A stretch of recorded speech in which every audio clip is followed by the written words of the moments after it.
Welcome to Two Chicks and a Horror Flick, a weekly horror movie review podcast. I'm Tawny Ray. And I'm Felicia Connor. Subscribe to get new episodes every Wednesday. We dive into trivia, drink a little whiskey, and of course, give our no BS opinions. Join our Discord server or message us on social media to talk all things scary. And if you like the show, consider supporting us on Patreon. You can find all these links on our website, twochicksandahorrorflick.com. Thanks for listening. Now let's get scared. All right. Hello, everyone. You have no idea the amount of chaos we just went through with my freaking setup and my lighting, but we are here with you now, and we're super excited to be here with you now. Today, we're talking about Infinity Pool. But before we get into all of that, Tawny, what are you drinking? And I want you to tell everyone why we're drinking. Oh, yeah. Let's start there. Yeah. Because I had forgotten to mention it on our last recording. Because it was so early, I just felt like things weren't real. But we close on a house tomorrow, bitch. Tomorrow. Like, final, like, stretch here. So excited. So I was like, it feels like the time to be drinking and celebrating together. You know? Cheers to your house. Cheers. Oh my gosh, Tawny. And all of you have been listening with us for, the past 3 years. Tawny has talked about wanting a house and wondering if it's possible and finding houses and then it not working out and all of this journey we've been on with you. And I am so, so happy for you. Yes, thank you. It has been a fucking roller coaster, that's for sure. And so here we are. We've done it.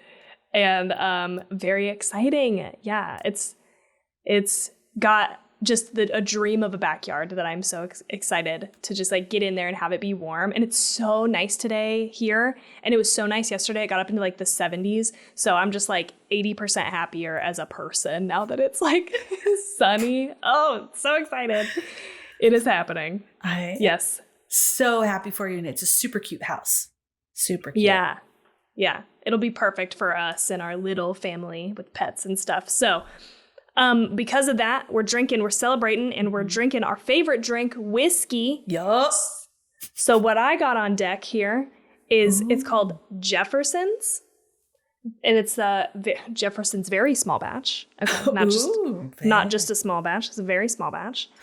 And it is a bourbon, and I actually got this from my coworker for my birthday because he also likes whiskey and was like, I'm gonna bring you something, and we just couldn't connect. Like, we would be in the office at different times, so that's why it's so much later than my birthday.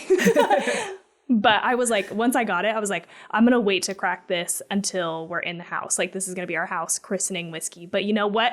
Decided to crack it open tonight for recording and cheersing with you. So cheers again. This is the first time I'm going to try it. So let's see how good it is. Do it. Oh, that's very smooth. I like it. I put it on ice and all the ice melted. So. Oh, I was wondering. I was just about to ask you if you're drinking it neat. No, but it's very good and I like it. Okay, what are you drinking? Okay, I'm also drinking something special, and it's one of Steve and my favorite whiskey. So if you ever find it, definitely, you and everybody, please have this. It is called Smoke Wagon.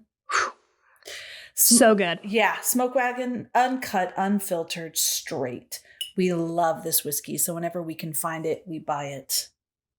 That's honestly probably my favorite one that I've tried. Yeah, me too. So good, yeah. And sometimes we can find it. Sometimes it's really hard to find.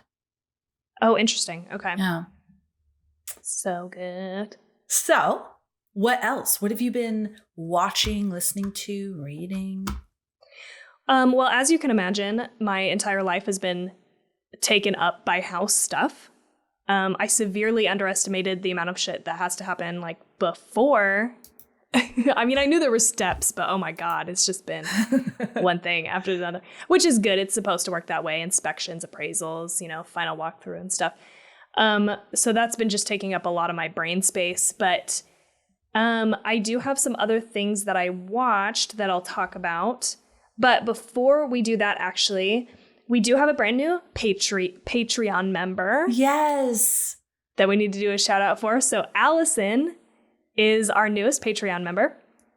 And Allison has a podcast of her own called the Who's There podcast, and it's all about horror movie fans. So if you haven't checked that out, definitely do it. Felicia and I were just on recently as guests on her podcast, so you can check out that episode as well. But definitely go check out the back catalog of what she's got, because it's really great episodes. But yeah, let me read her little message, her little shout out. She said, "Justice for Scream 3 and Black Christmas 2019."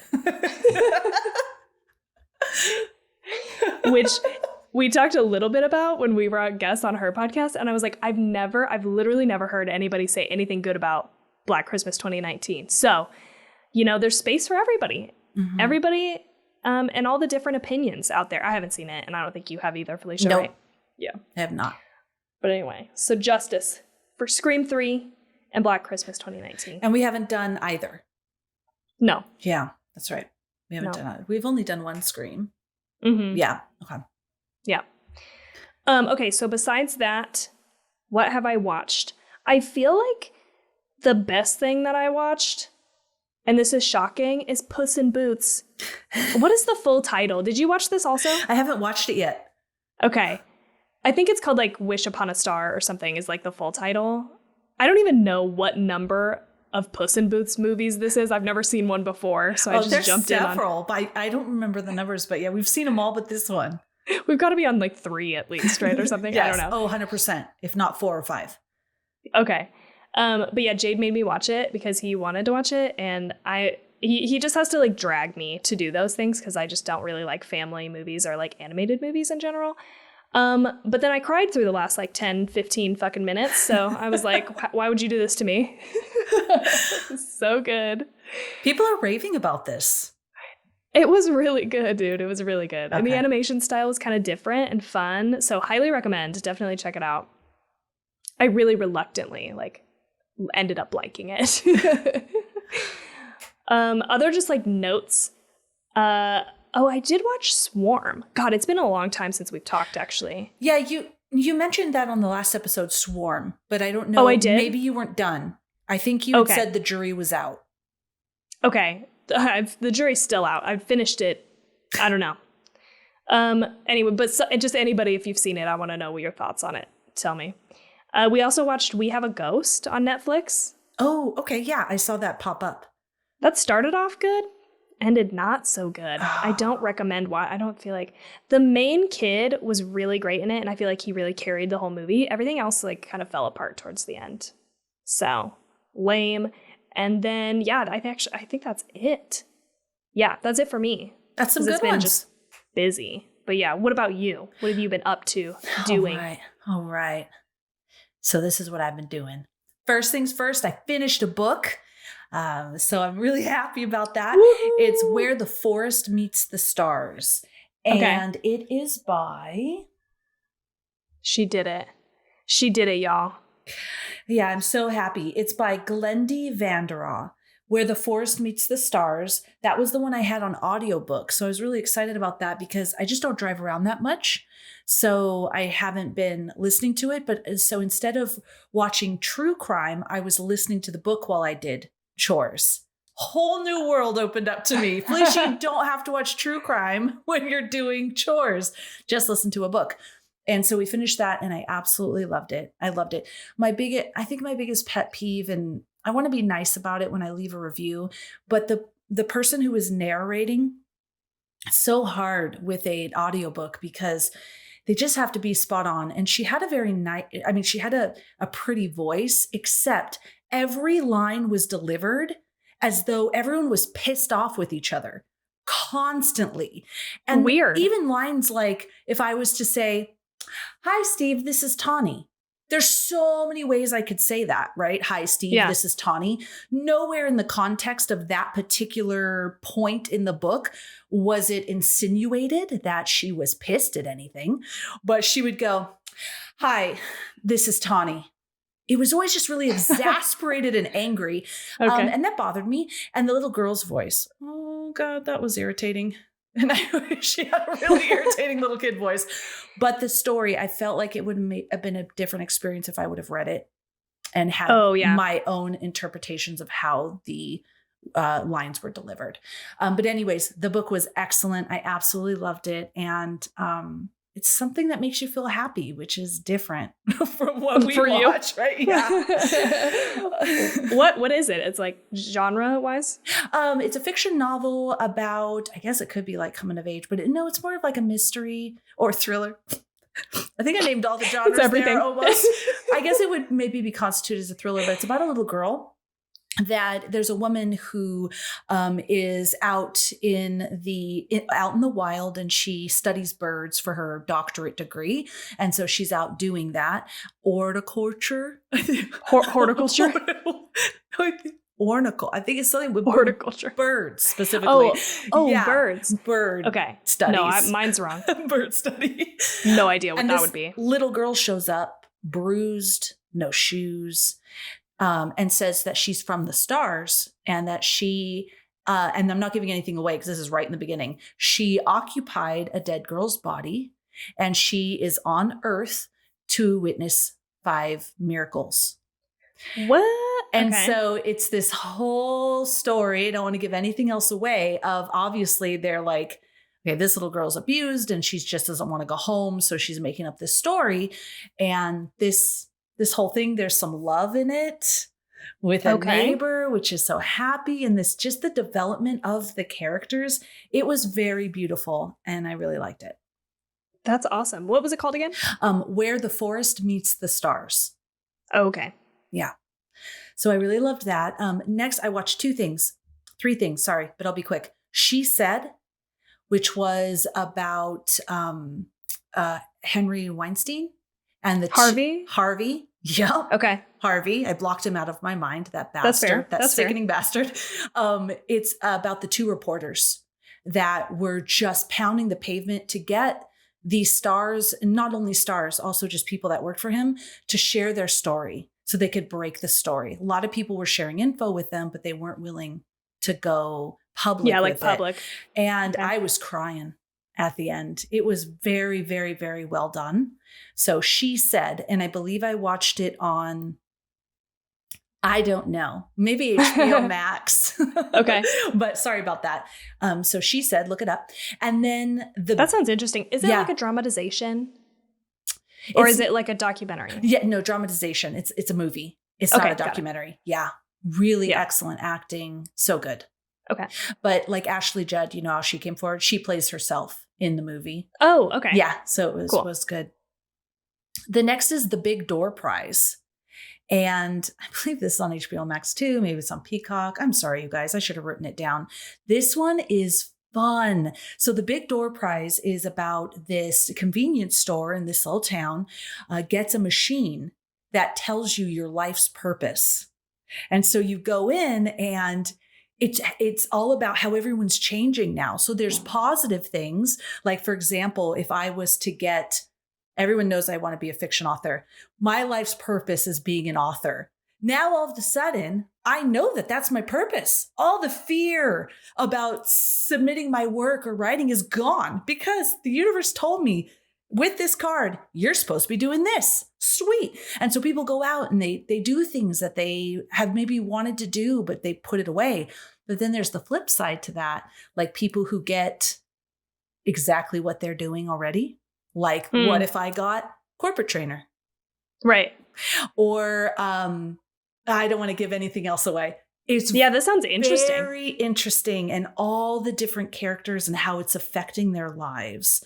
It's really good, and I think it's like a feel good too. It's funny, so check that out. It seemed like a feel good until you were like, some people get the reverse, and I was like, maybe not. Maybe it's a drama. I don't know. I think there is some of that drama of finding yourself. Like, are you truly happy?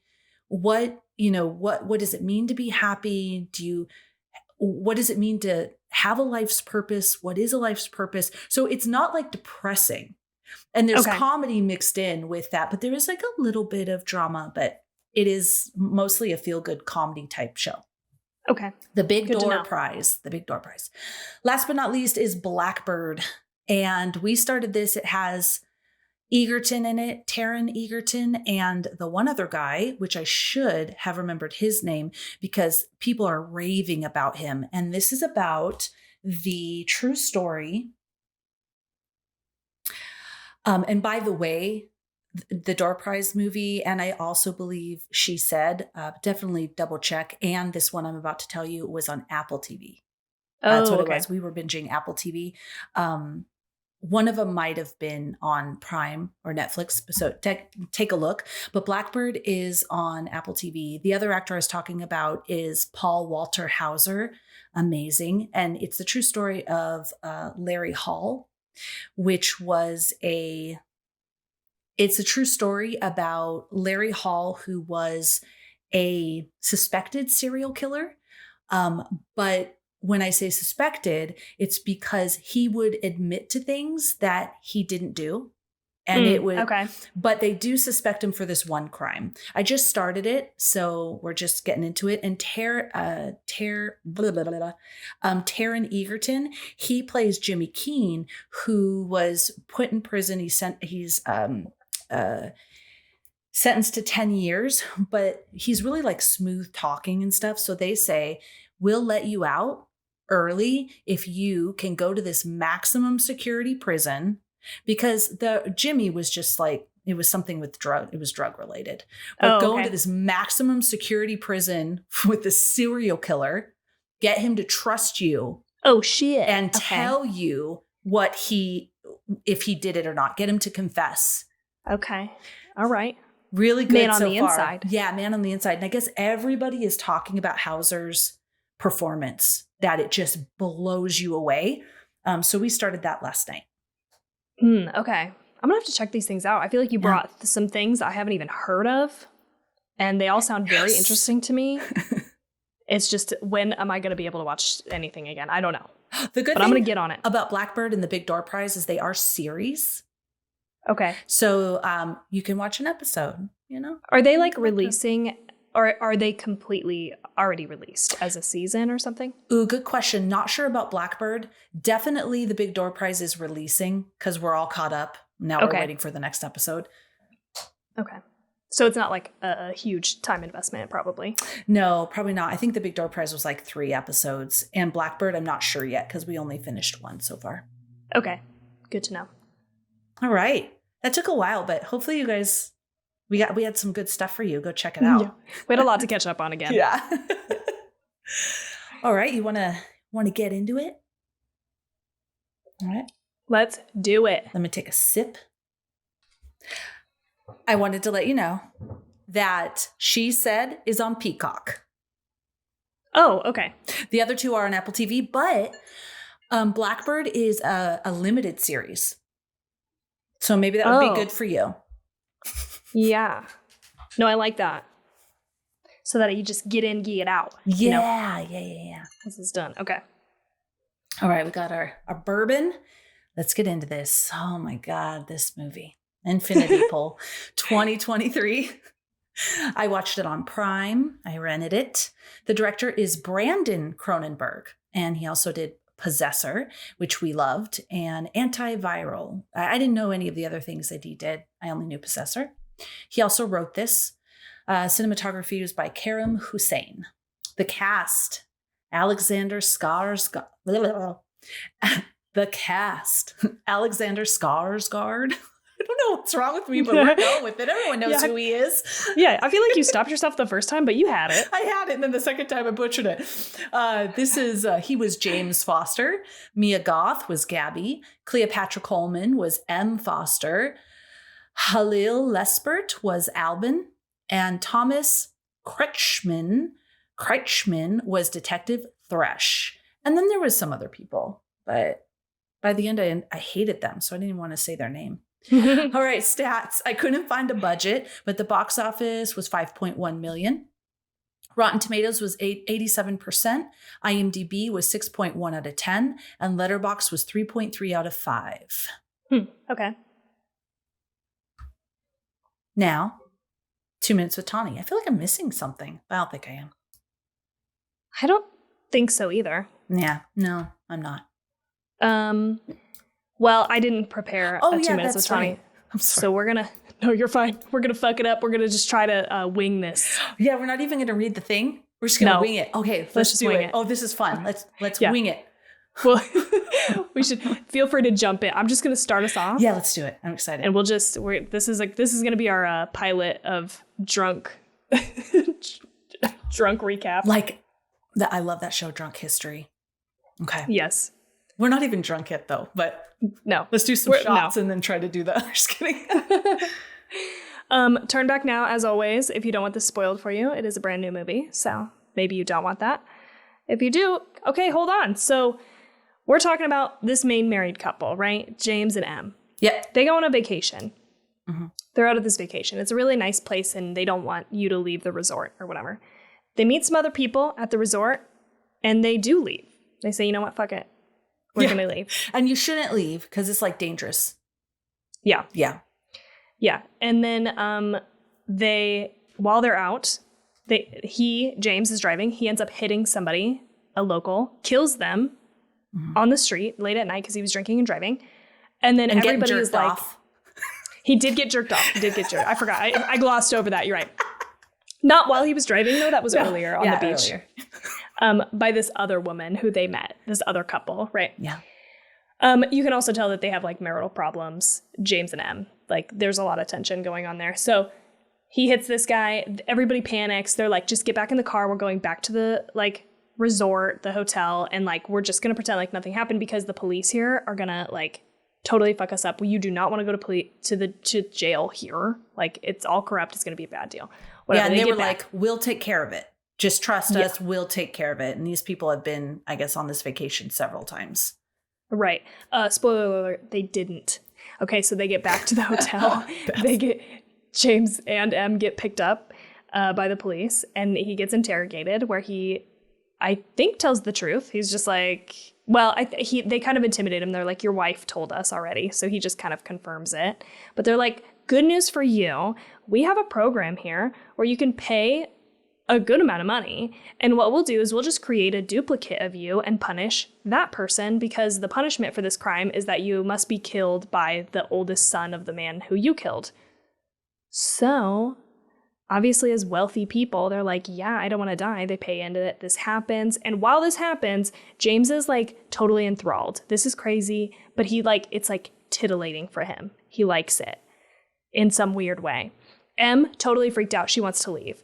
And so they go to leave, but he left his passport, so they can't. Did you tell them that they clone him and then kill him? Kill the clone. Sorry if I glossed over that. Yeah. I think. I know that that's what happens, but I don't remember if she said that. So they clone him, and then that clone is executed instead of James, and he is titillated. Yeah, and they have to watch it. Mm-hmm. I don't even think they give him an out. You have to watch this person being punished. And he smiled. His wife was freaking out, and he had this creepy smile at them, yeah. Yeah. So she's like, I'm fucking going. Mm-hmm. He's like, oh, I can't find my passport. And so he has to stay. She leaves. Oh, I can't find my passport. Convenient excuse for later. And then he just gets wrapped up with this couple, and they are doing all kinds of crazy shit because they're like, oh, guess what? We already knew that that's what you do here. So that's why we like to come back here, is we can do whatever the fuck we want. Mm-hmm. We pay our way out of it. And then our clones just get the punishment instead of us. Mm-hmm. So you got this elite rich people club doing this at this resort. It's crazy. And he just gets totally sucked into this until they're like, yeah, let's punish the guy who arrested you. So they grab this guy, they put a bag over his head, and they bring him back. And James is forced to punish this guy. And then they pull the bag off of his head, and it's one of his clones. It's him. It's him. They've been peeing on this guy. Everything. It's terrible. It's an animalistic, feral version of him. Yeah. So then he's like, oh, geez, this is kind of fucked up. He's like, I don't know how I feel about that. I wanted to punish somebody else, not just a clone of myself, right? So he goes back to the room. I don't really remember what happens from here. Am I glossing over something else important here? No, I mean, no. There's other things that happen, like sex and orgies and stuff. But yeah, oh yeah, there was a very long orgy scene. Yeah, when she comes back and into the room, she's like, "Don't be a little baby, Jamesy. Don't be a baby." And he.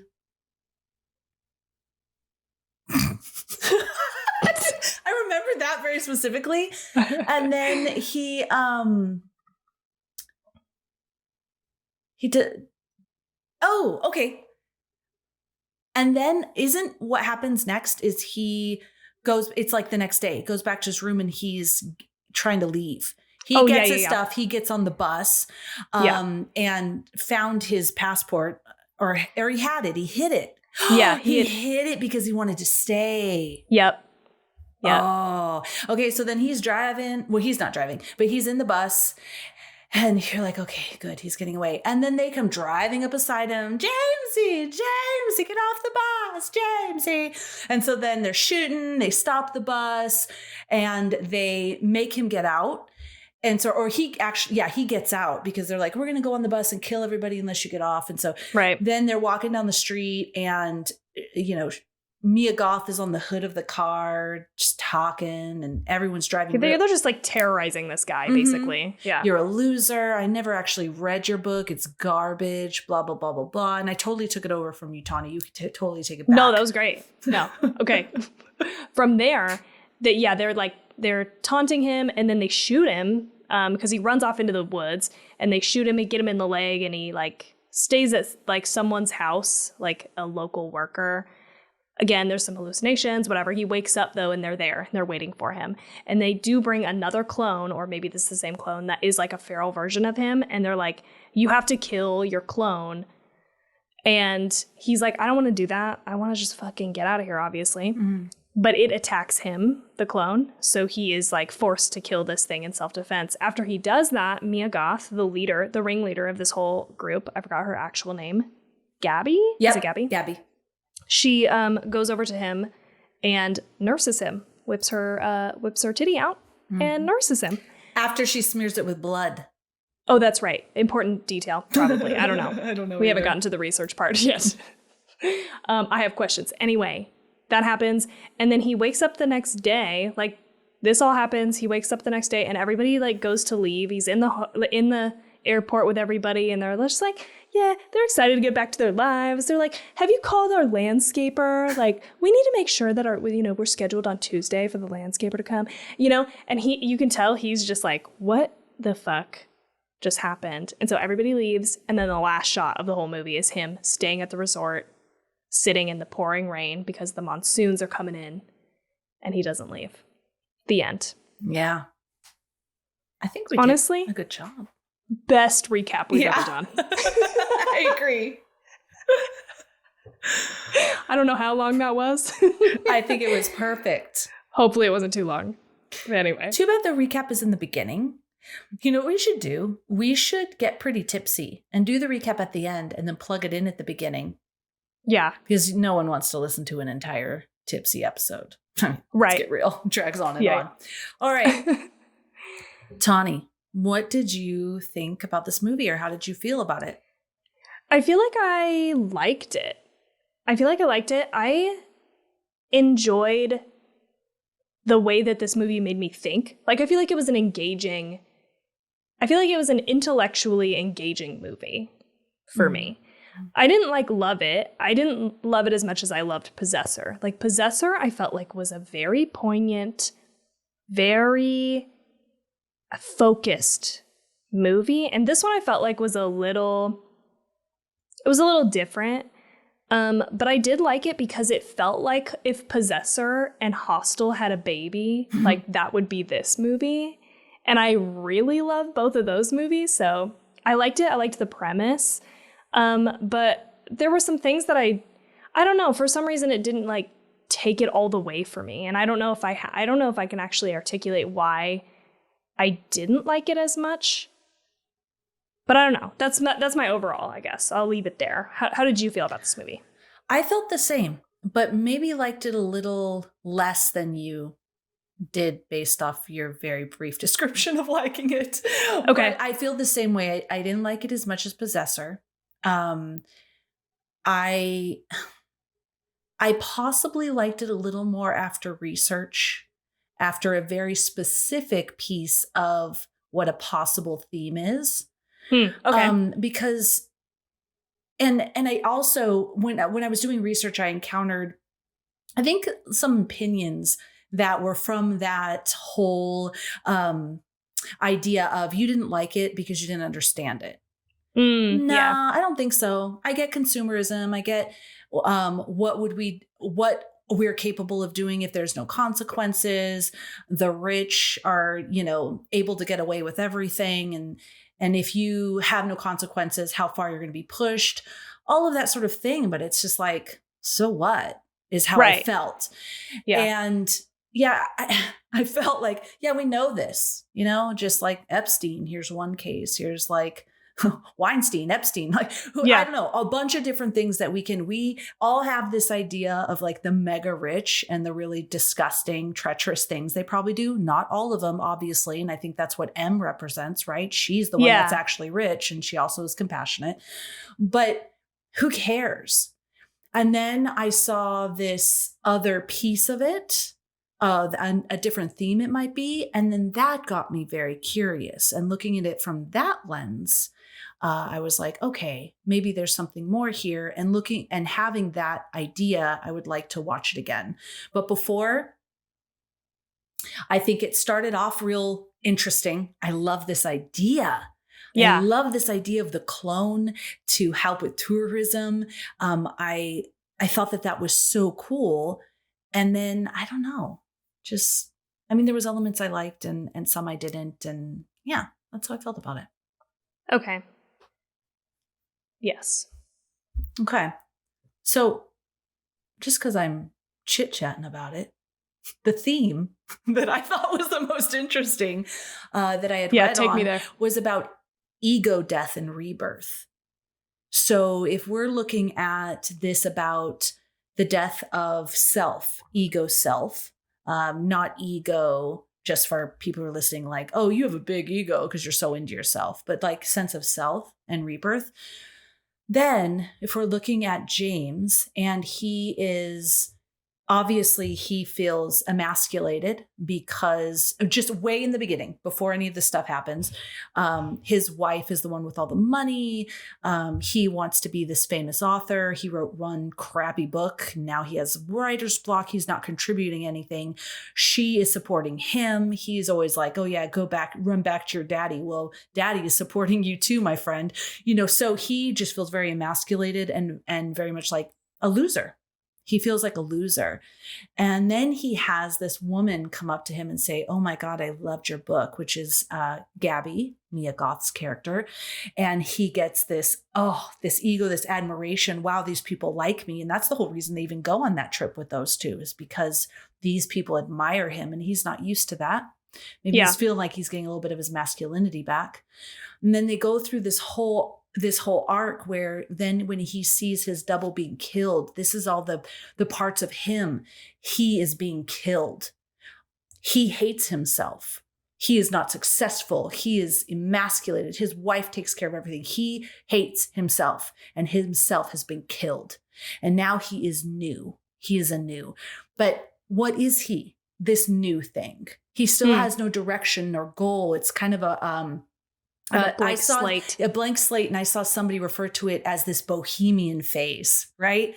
Overindulgence, freedom and overindulgence in everything, but also anything and everything. Exactly. Okay. But that is not going to find happiness. Buddha did it. He did the overindulgence thing. It didn't work out. He didn't find happiness there, right? So you have this whole overindulgence, and it's almost like he hits rock bottom. And then that when he's confronted with that feral version, it's almost like beast versus man. And this is the beast portion of him, the most primal, that feral version of himself. And he completely kills it. It's like that rock bottom version of himself. He completely kills it and then is reborn And I believe that's why, well, that was my interpretation of why she nursed him. He's he is an infant now, completely brand new. And now, because he is brand new, he can't go back to the life that he had. He doesn't even know where he belongs. And I don't know if that's what the ending meant. I have some other people think other things about the ending and why he stayed and was just sitting there. But it's almost like now it is absolutely brand new. And he is here and he is faced with now his new self and who he's going to be in this world. That interests me. Yeah. I agree that I'm like way more into that from just the breastfeeding aspect, because that threw me for a loop, because I definitely was doing that thing that you said where I was like, yeah, I was just like, yeah, this is, you know, rich people and what you would do if there were no consequences. Like that was definitely like where my head was at the whole movie. And so when that happened, I was like, what? Like it felt so, you know, like wildly different. The only connection that I could make was that emasculation that it felt to him like he had from his wife, right? And then there's this whole loop that we go through with Gabby where she makes him feel like treasured, but then like makes him also feel like a total loser. And then he's like completely, you know, wasted down to just like his base self. And that was the only way that I could get there, is like she made it seem like M was emasculating him, but really in the end she ended up emasculating him. But that didn't quite still connect the dots, and it still felt like really, you know, random and kind of out of left field. So for that reason, I like this makes total sense, this like death of self and rebirth. And yeah. And then I do like that ending where he's just, what do I do? Where do I go? Yeah, because I saw a lot of commentary on that as well, where the you can see it from the point that this is all about the mother relationship and the focus on the mother and how mothers could do that, where they make you feel like the world and make you feel like shit. Yeah. And they have you completely in that loop.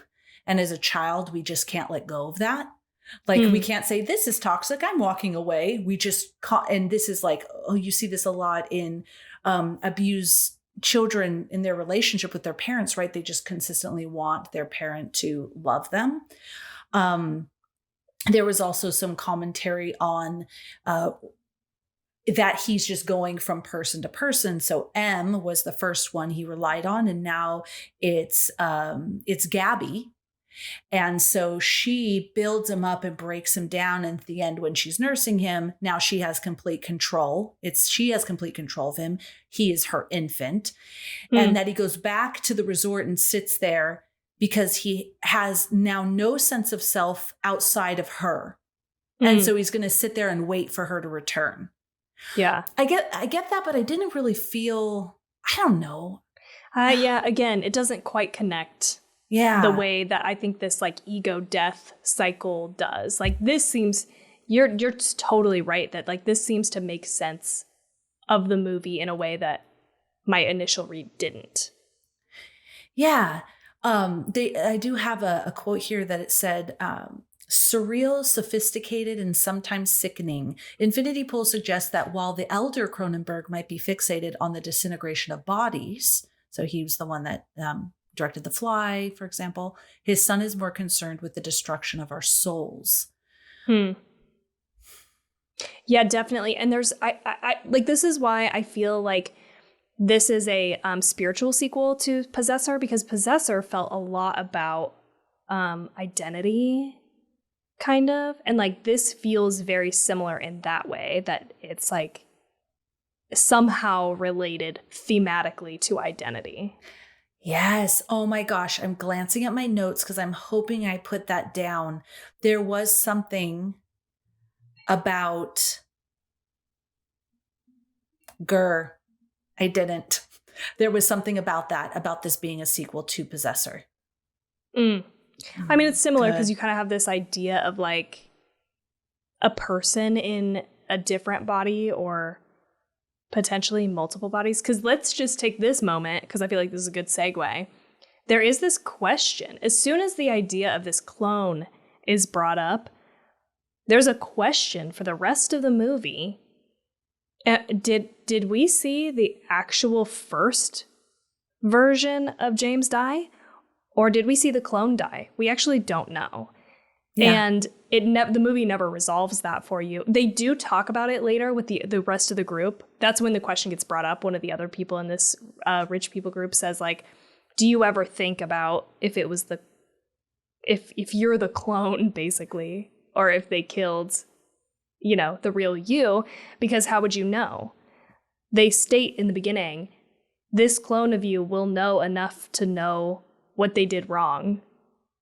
And when he dies, he's calling out for M. So, like, that the clone knows something, has some kind of level of, consciousness in the way that the real person does. So I don't know if there was anything about that. Like, that was pretty, I feel like, clear that they wanted you to question that all the way through the end, but. Yeah, they did. They wanted you to question that throughout the end. And because I had written that too before, as soon as he woke up. Yeah. I thought. Because there was a time gap. Thought, yeah. Yeah. What if that's the clone though? Yeah. And you're watching the actual James die. And I think, something that I thought of was another level of what you would be willing to do. Because what if you had a question in your mind that you weren't the birthed Tawny? You weren't the Tawny that was born, on the 30th of January, 31 years ago. Am I right? 32 and the 31st. Damn it. 32 and my birthday's the 30th. I'm sorry. Yeah. Okay. That all sucked. But I love her. No, very close. Okay. I was very close, but still we've known each other for 3 years. But the Tawny that was born, you're just a copy. And that question in your head and you'll never know, are you just a copy? What if you're a copy? I think inside the movie, they talked about being zombies. Yeah. Does your life have meaning if you are just a clone of the true person? Mm-hmm. But taking it next level, I don't even know if this is a thing. All of us assume we have meaning. Let's say religious people, if you believe that you came from God and we're clones from God, then we have a purpose. But anyways, I don't think that was covered in that. I just popped into my head. Yeah.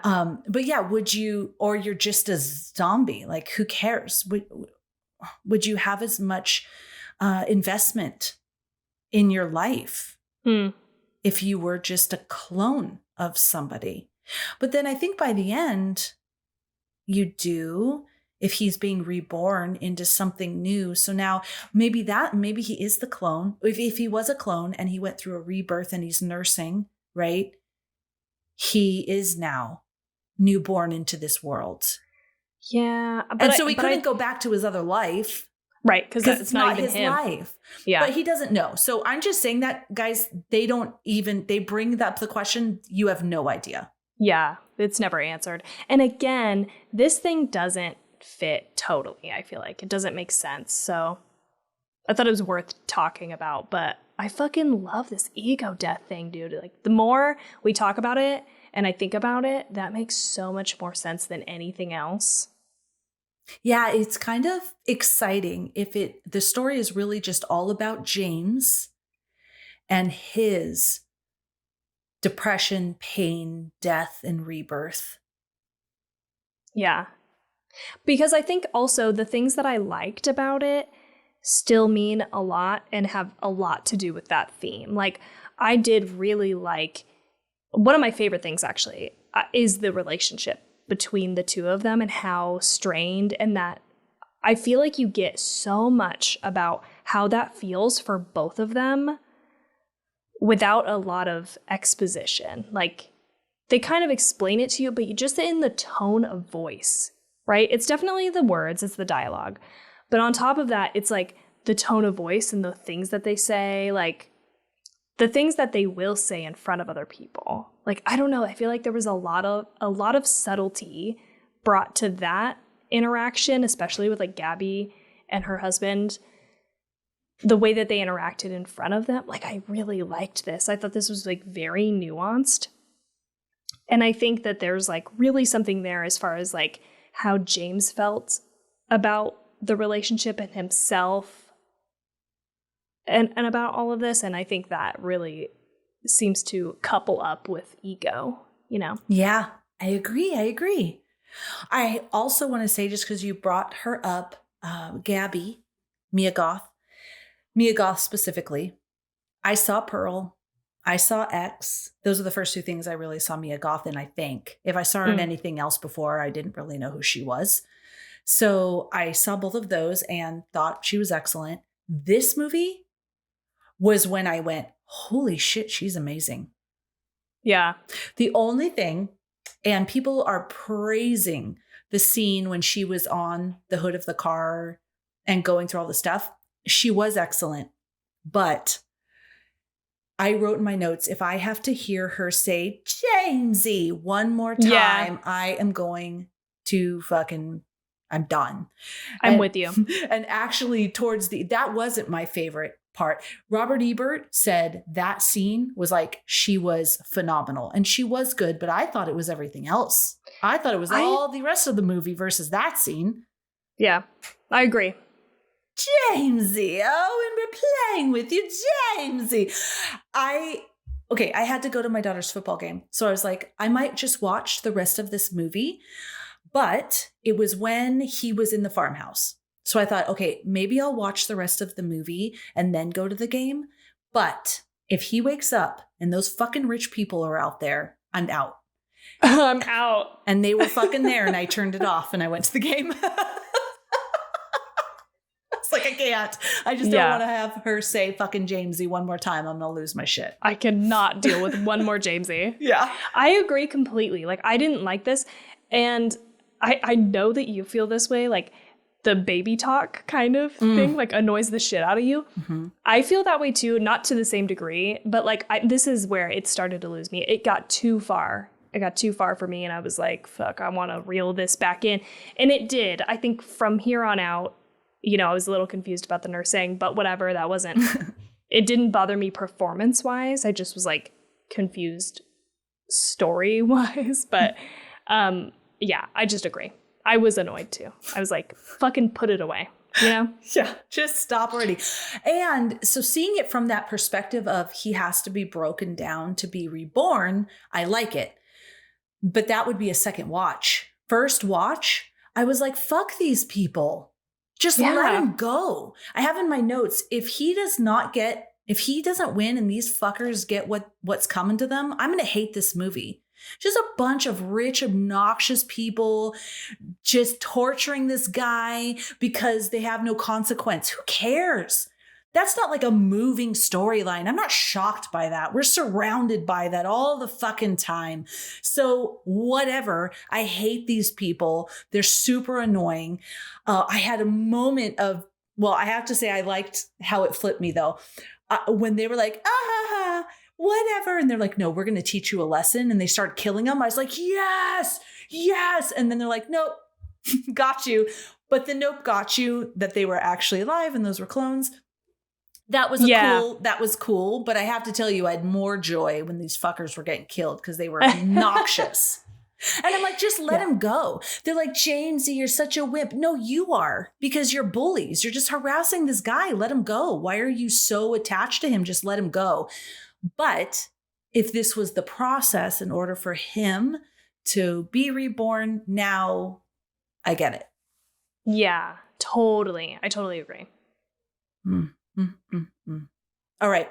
Orgy. Sex orgy was way too long. I'm sorry. Okay, wait.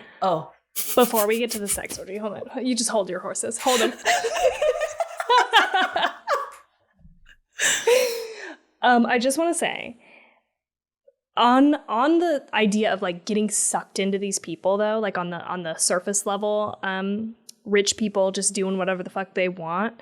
I will say that I loved this group of people and the way that they sucked him in and how all of this worked, I felt like, and everybody else had hated this movie, and I didn't like it, but if you'll remember, we did an episode with BBK on Near Dark. Yes. And I was like, the one thing that I feel like is really good about this movie actually is that this person gets sucked into this like wild group of people, and you're like now a part of this group where you have to do things that you never thought you would be would be possible for you to do.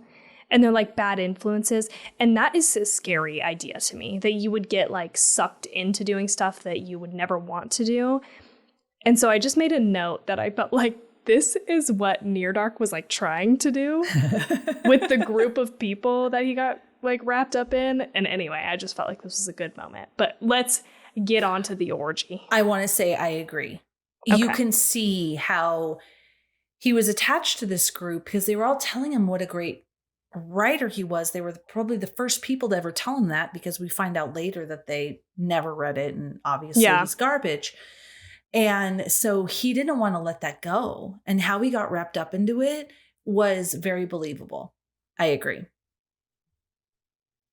So orgy. Okay. So yeah, he's doing the drugs, then him and her making love. It's all like psychedelic. Then lots of people are making love, and fine. I'm all for some love making, some, drug, not drug. I was going to say drug scenes. This is more like therapeutic hallucinogenics. Right. Right? That's how she mentioned it. And they're all having their sexy time. Great. It was way too fucking long, man. It was too so long. And I kind of checked out. I checked out, and I don't know if you saw this. I wish I checked out on this because now I can't get out of my head. The ooze that came out of her nipple and he ate it. Okay, guys, this wasn't breast milk. It was like thick toothpaste ooze, and he ate it. And I fucking wish that didn't happen. I don't know what the purpose is. It's so disgusting, and I can't get it out of my head now. Yeah. The thing that I took from it, I don't know if this is the same actual shot, though, but I was like, it did feel like a worm almost. Is this what you're talking about?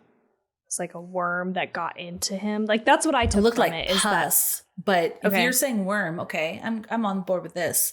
We might be talking about different shots. I don't know. There was a lot. It's hard actually to kind of see what's happening for a little while. And every once in a while you get a glimpse where you're like, okay, I think I know what I'm you're seeing. right. There were worms. No, this was very specific where she had her breast and she pressed her nipple like to extract. And then this pus came out of it. Okay. You think it was a worm? Okay. I'm on board. Thought it was. The worm is better than the pus, guys. Yeah, I thought it was more of like, I thought this was definitely the body horror moment of the movie where, it becomes like this worm that gets inside of James almost, and it becomes a part of him. And so for that reason, it felt very Parasite-like, which is, I don't know, like maybe very different from the theme of Ego, but it was gross. It was gross, I will say. I was like, ew. I like what you're doing here. I like what you're doing to me, Tawny, because if we're thinking about it, this could be her corrupted breast milk, like feeding him from this tainted, corrupted, what am I trying to say? When milk goes bad, spoiled breast milk versus the end, where she's nursing him tenderly. Yeah, well, clearly she has an ulterior motive, right? Mm-hmm. Like, it's, yeah. That's an interesting concept. Is like, yeah, he's reborn, but is he reborn of himself, right? Like, or just fresh, anew? Like, no, these people manipulated the situation and caused his rebirth. I don't know. So maybe there's something to that. Yeah, because if you think about it, okay, I'm getting excited. So he killed himself, right? Killed the clone, saw that he really enjoyed this killing of his old self, but it wasn't completely gone because he still wanted to be around these people because they were stroking his ego and who he wanted to be or who he thought he was going to be. So it wasn't completely killed just with the clone being killed. Yes. It still existed, right? And so, until they now broke it down even further.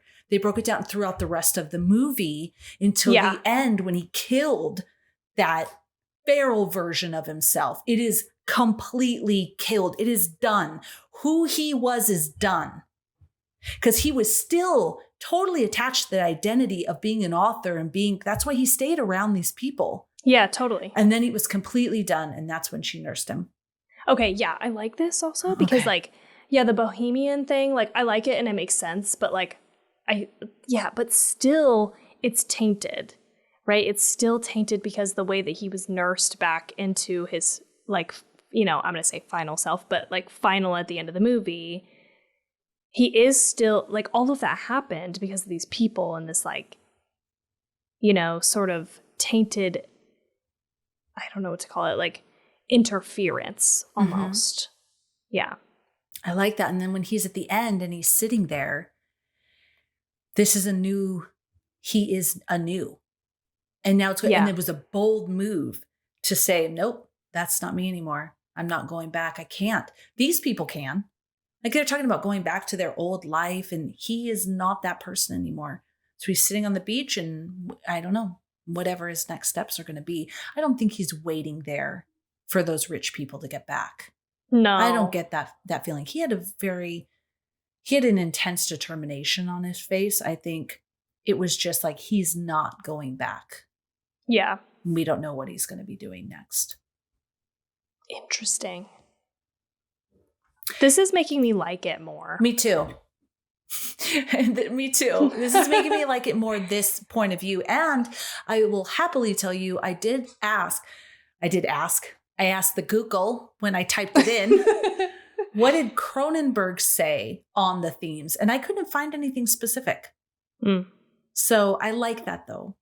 Because if he was to go, oh, it's about consumerism, and rich people, I'd be like, oh, all right, well. Yeah, got that. That's a bummer. Yeah. I have some, that was Robert Ebert liked it, and he called it a wildly surreal, unapologetic, violent, and pornographic movie about privilege, morality, and things I couldn't possibly begin to explain in a review.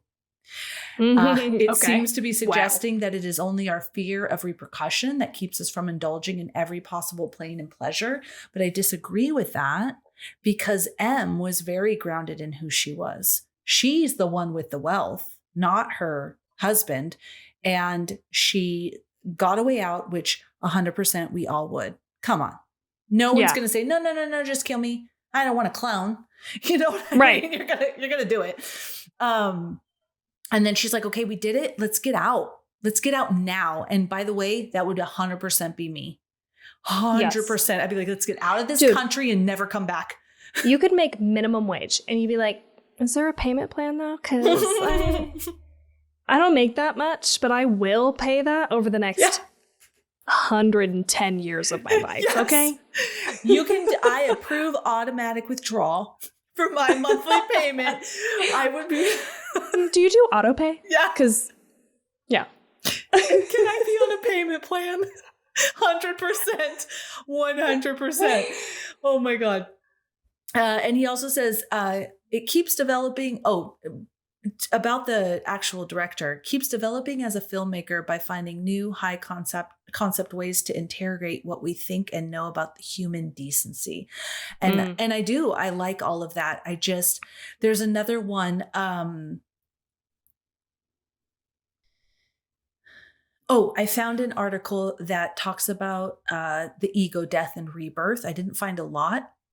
I did find one, and they said the unique ways to explore the idea of stagnation and the search for a way through and past it.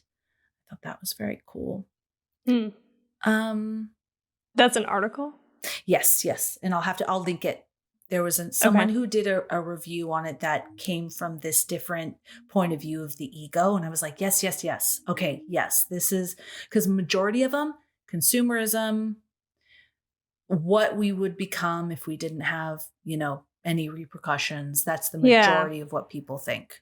All of this, totally what you're saying. Like, I'm not going to say I'm not going to sit here and say like that's dumb as fuck, because that is how I watched this movie, and that is why it was intellectually interesting to me, especially compared to like some other movies, you know, that are a little just like very surface level. So that was, I think, fun to experience.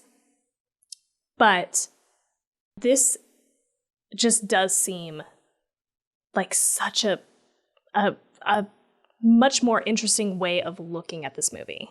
Yeah, I like really want. So here's, for example, there was someone who said, like Cronenberg's other two films, Antiviral and Possessor, Infinity Pool explores themes dealing with the disparity between socioeconomic classes, the deep horrors of consumerism, and the lengths people will go to escape from themselves. That is boring to me. Sorry. That is boring to me. I should have had the to me come in a little quicker. No. If that's what it's about, that's just so boring to me. First of all, the socioeconomic classes, yeah, I guess there was the poor part of the country, but rich people can get away with it because they can pay for it. Really? Was that the point? Like that, I don't know. That just seems so flat for me. Consumerism and the lengths people go to escape from themselves. Yeah, I guess. Like we could watch any movie about that. There's like any movie about drug abuse, drug addiction, like anything we could. So what? In my opinion. Yeah. When it's like deeper than that, oh yeah, I'm on board. Mm-hmm. I can say also that this movie was originally an NC-17 and they had to edit it to get an R rating. Interesting. I wonder what that was. Me too. What that looked like. I wonder what they edited out. I feel like Possessor was more, I don't know. It was just more shocking, gore-wise. Oh, yeah. Yeah, this is just like that one scene with the boobs. Right. Yeah, exactly. I do want to say, and I wonder why they went this route. I loved how we were two people on a vacation and all of a sudden I'm standing in this bizarre shower. I love that. And I've talked about it before, to where they're just doing stuff. And all of a sudden he's arrested. There's this, interrogation. There's chaos. Boom. I'm in the shower with this weird ass thing in my mouth. And what the fuck? I love that when that happens, where we're one place and then all of a sudden we find ourselves another place and everything in between was so fast and now we're here. Because I believe that would be the human experience. I thought they did that excellently when the detective was questioning him. And he was saying, hey, look, my cousin rented you that car. I don't want him to be in trouble. So please say that he did not rent that to you. Okay. Yeah. And he's like, I don't even think he said anything except for, yeah. Like he didn't give a statement. And he's like, okay, great. So what we're hearing is you stole the car. Right. Okay, yeah. Well, wait. No. I didn't fucking steal the car. You and your girlfriend went on a joyride. No. These people did. But he doesn't say any of this, right? He's just getting bombarded with all this information. Yeah. Then it goes right to, but that's okay. It's like a steady stream. So he can't even say anything. And it's like, you're going to be killed. But we have a cloning thing, blah, blah, blah, da. And he does stop. James stops and goes, wait. I don't understand. And he goes, okay, let me make it clear. Do you want to die today? Yeah. I liked this part too. No. Yeah. All right, let's go clone. Got it. Yeah. But the one thing I didn't like was the cloning experience and outfit was so comical. So for me, it was like, it took me out of this experience. The little swim cap with the little device in your mouth that you play when you play that game. Yes. It was comical. Not necessarily the thing where his clone was in that red package. I don't care about that. But the actual cloning was so goofy. Like I agree. Okay.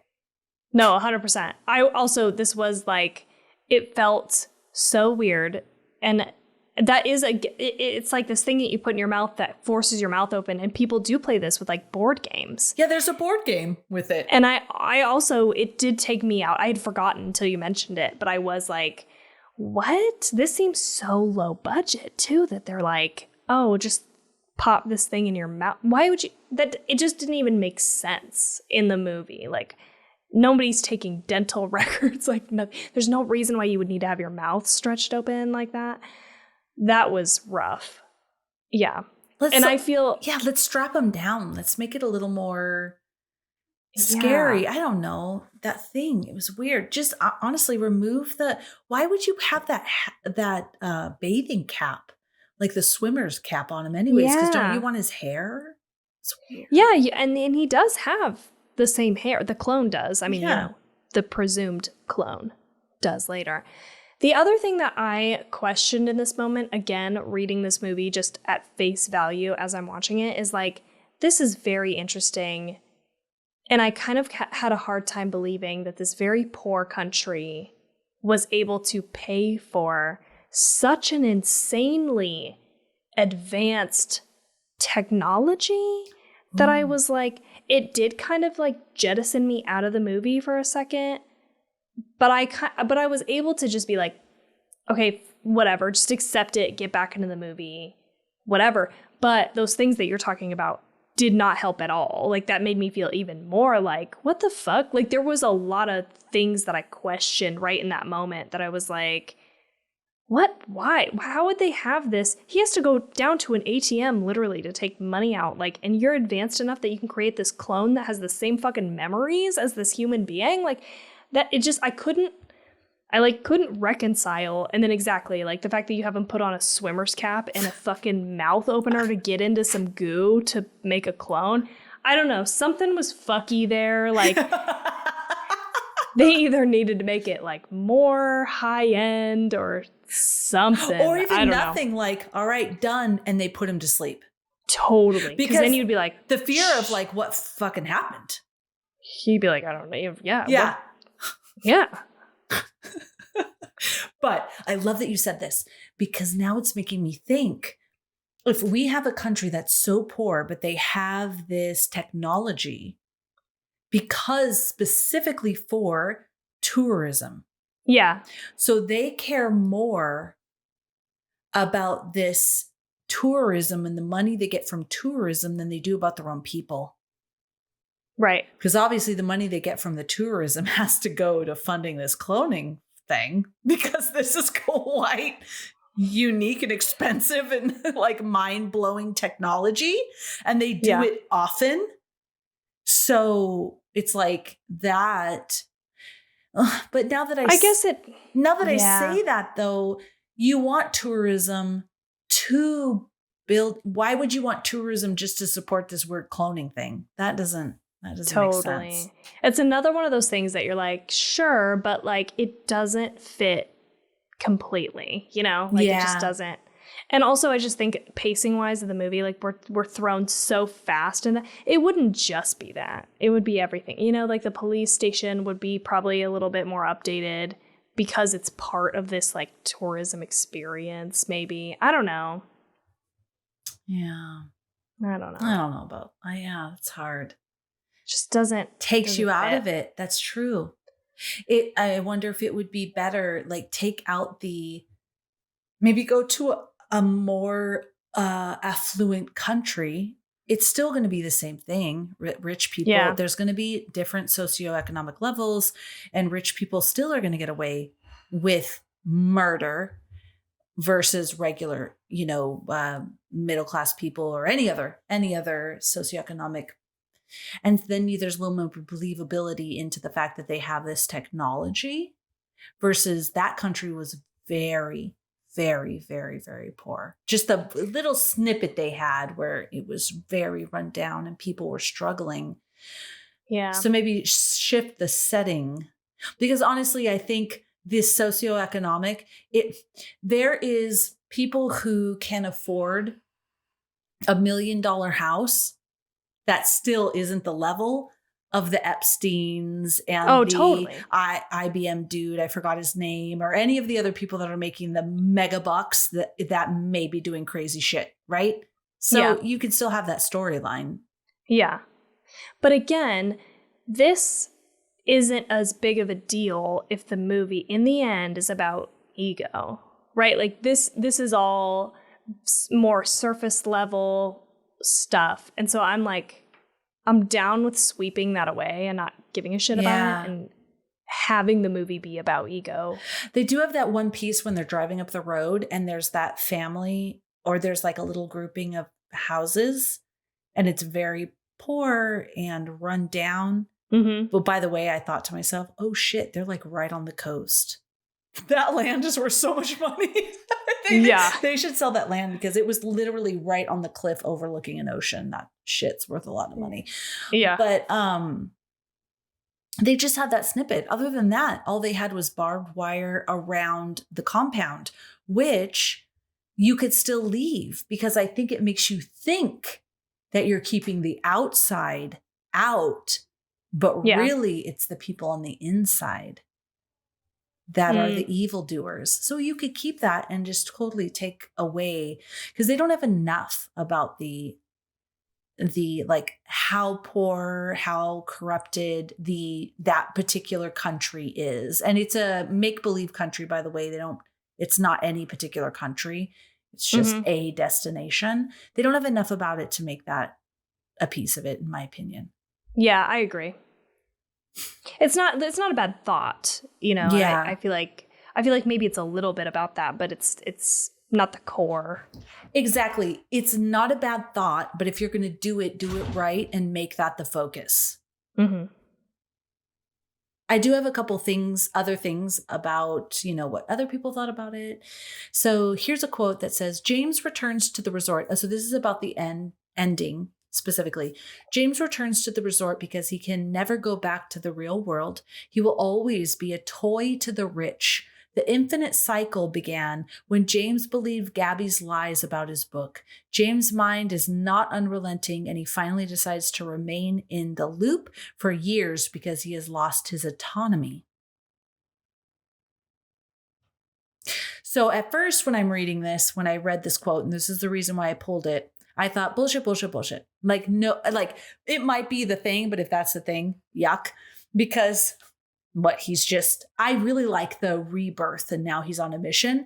But then when I saw he lost his autonomy, I thought, okay, well, all right. Maybe there's something there. I still don't like it as an ending because it makes me dislike the movie, but I thought I would bring it up. Okay, actually, this does bring something up that I made a note about that I wasn't going to mention, but now that we're here, maybe this could also be something about like fandom and pleasing fans, because something I picked up on, this is my note that I took, but I was like, it doesn't fit the conversation until right now, is that whole sequence with them chasing him in the car where he's walking. Mm-hmm. And there's like, I don't remember the exact dialogue because I watched it like a week ago, but they're saying like, oh, your father was, he was successful and you are a like piss poor version of your father. And this is a little on the nose, but I felt like it was a very like meta or self-referential moment of the movie. This also took me out of it though. I was like, you know, Brandon Cronenberg being the son of David Cronenberg, such big shoes to fill. It felt like it was very meta in the way that he put out one big movie. He's had Antiviral before that, but I think that was like a pretty small budget movie. Possessor, I think it was his first really big movie. So we had that first movie, and then, you know, we're talking about it in this movie as like, you know, you're trying to go it and your father helped you a lot and like nepotism and all of that kind of stuff. And so maybe this could relate to the idea of like, yeah, pleasing your fans and not being true to yourself and like that idea. I don't know. I like that idea.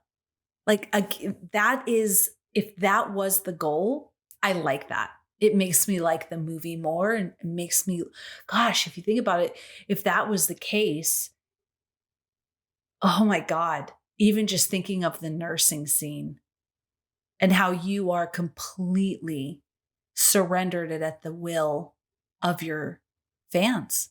Yeah. Of the people who like you, of the reviews. They pay your bills. Yeah. They literally feed you. That is such a cool idea. I love that. Ooh, Interesting. Tawny next level. I didn't see anything about that. Anything, believe it or not, about that. Nothing. I really am surprised, actually, because I really felt like it was my most on the nose take. Like, I was like, duh, you know? Ooh, I didn't see anything about that. Tawny original take on the movie. Original thought. I love it. I love it. I'm sure somebody else has thought of it. And I put would it out love there, to but watch that movie just out of that lens and just out of fandom and pleasing your fans and all of that. That's so cool. I mean, I think it goes along with ego death, though, right? Because it's like you have this idea of self and who you need to be to, you know, get stuff, please yourself, right? But who is yourself, and where are those ideas coming from? Is it that you're trying to please your fans? And who is Mia Goth then in this movie? Who is Gabby? Because if she's a fan and she's nursing you at the end, she still has complete control of your whole existence. Oh, of course. Yeah. And they do. Yeah. Right? Yeah. I did grab this one quote about the breastfeeding. So as James breastfeeds, it's revealing that he's a newborn, and this spiritual experience solidifies Gabby as his real mom. It might not be through genetics, but she brings out his true nature. And the way James cries during the act means he's not feeling regretful. It's him accepting that old life is death, and he is no longer that baby M pampered. So this is a nice, I get it. But again, it makes me feel so like base level on this movie. Nothing exciting or exceptional. Yeah. Like in some of these quotes that I got, these people rated the movie highly. And then that's all that they got from it. And they felt that that was great, because I feel that that's boring. In my opinion. I made a real asshole right now, but it just, I don't know. It may just be that I just want it to mean more, because I do think that it was a very intriguing movie, and the visuals and the concepts were so intriguing. So I want it to mean more than that. Yeah. And maybe I want it to mean more than now Mia Goth just has complete control over him and now he's just her puppet. Ew, really? That's what it means? Yeah. The fuck does that mean? That is a sucky end, you know? Yeah. But I kind of like, I had kind of mentally prepared myself, because throughout Possessor, I'm not going to give anything away really here, but there really isn't anybody to like root for, you know? So I kind of early in this movie prepped myself, because I struggle if I don't have somebody to root for. I just was like, just no, Tawny, just no. Probably nobody's going to be here for you to root for. Like, it's going to be fine in the end that everybody sucks in one way or the other, you know? So I think that kind of kept me from, like, I was like, yeah, whatever the ending is it is what it is.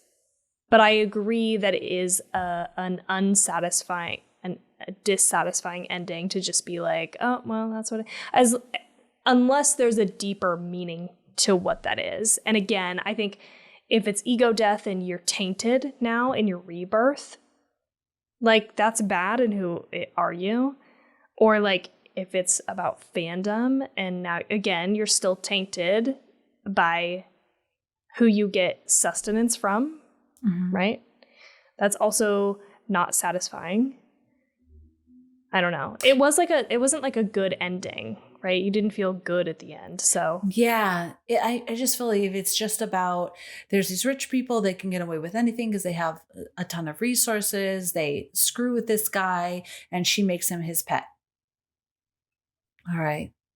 Yeah. I don't like the movie as much. Yeah. If that's literally what it was just all about. Yeah. I feel like you've talked me up. I hope you've talked yourself up. I've talked myself up if I hang on to that ego thing. Yeah, yeah. I even started to delve into, but got way too overwhelmed with research on the beast versus the man. Yeah. And the beast in the Bible, and I just was going down this whole rabbit hole of like trying to figure this stuff out, and I had to stop, but it made it way more intriguing. Yeah. Agreed. I have two little pieces that are tiny and totally not a part of our conversation we're talking about as far as the depth, but just little interesting things. If you're curious about where it was filmed, it was filmed primarily in Croatia. And then they moved for the end of it to Budapest, Hungary. So just a little piece. And also, Cronenberg developed the story from an actual experience he had on an unsatisfying vacation, coupled with a science fiction story about killing clones he had been writing. I want to know what that vacation. I want to know so bad what happened. Yeah. And before we move away, I do want to holler out the masks were terrifying. Oh, I'm so glad you said this. Yes. Oh my gosh. The very first one with all the holes. The holes? So if you have trichinophobia or whatever it is. Yeah, what is it? Tryptophobia, maybe? You're going to hate it. But then the twisted faces. At first, I thought these were people that were deformed. And I'm like, me too. Where's this movie going? Yeah, those masks were on point. They were so terrifying. I love them.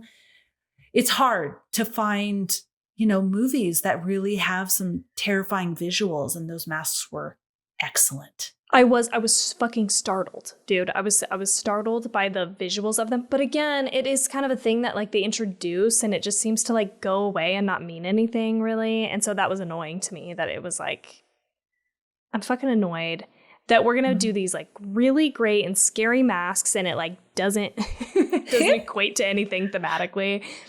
And like, why couldn't this be in other movies? That are, Take that. I totally agree with you, Tawny, because is this their twisted inner selves or they're hiding behind these twisted masks, which they are, I guess. They're acting like they're normal people, but they're really murderers. So what? Yeah. Like have something. I wish these masks were in a different movie because now they can't be because they were in this movie, but they were so great. Yeah, they were so scary. Yeah. Just checking. Tawny, do you have anything else that you want to share from your notes of what you thought about this movie? I think that was it, dude. All right. Are you ready to rate this movie? Let's do it. All right. All right, then. Tawny, how do you rate this movie? You want me to kick us off here? I do.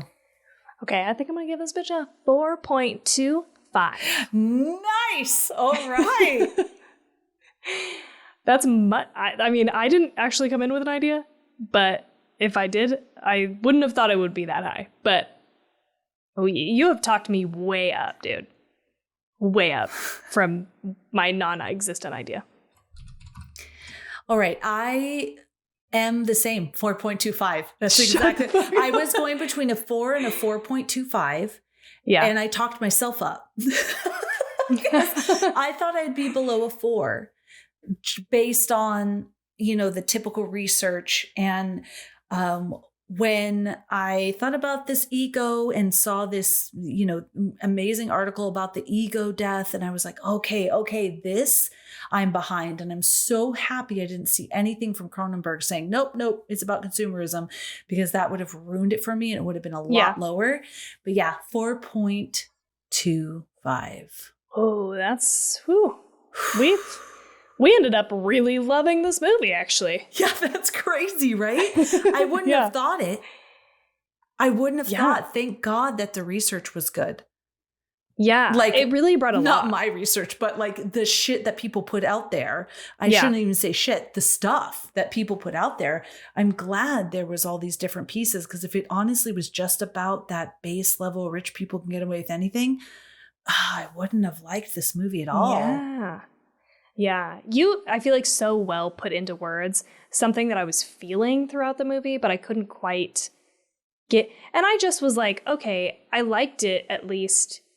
I feel like we're still coming off of our like romance horror, which is like really, we liked those movies all right, but they were kind of basic, dude. They was just like, and I wish it was different, but it's the only one that really felt deeper to me was like Bones and All, right? Like everything else was pretty surface level. And so I feel like I'm still struggling with that. Like everything was so straightforward. And so this was a breath of fresh air in that way, that I was like, oh, at least there's some like deeper shit to examine in this movie. But little did I know there was even deeper shit.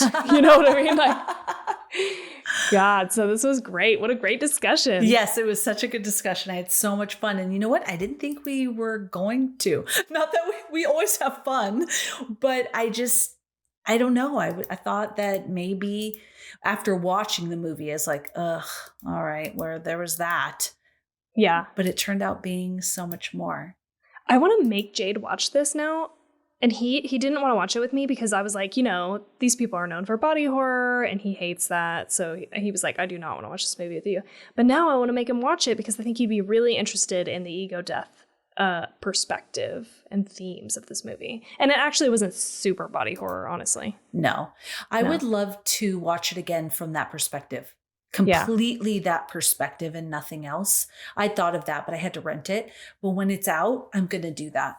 And just go into it with that idea. I also do like the idea of fandom, though, and just come in and watch it from that point of view. I bet it'll be a whole new experience. Yeah. All right, everyone. Well, next week, we're talking about Knock on the Cabin Door. Did I fuck that up? I think so. That's why. That is why you don't drink. Knock at the cabin door? Is that it? I don't know either. Hold on. Let me tell you what we're going to be watching next. As I was saying, I'm like, this sounds all wrong. It's Knock at the Cabin Door. Okay. All right. No, just Knock at the Cabin. Oh, Knock at the Cabin. Knock at the Cabin, no door. So that's what we're going to be talking about next. Knock at the Cabin. And if you like us, follow us on Instagram at twochicksandahorrorflick, or search for us on your favorite social media platform and follow us there. What else, Tawny? You can support the show by giving us a like, review, and subscribe on whatever podcatcher you're listening to us on. That would help a lot. But that's it. So we will see you next time, and we hope you have such a good night. No nightmares!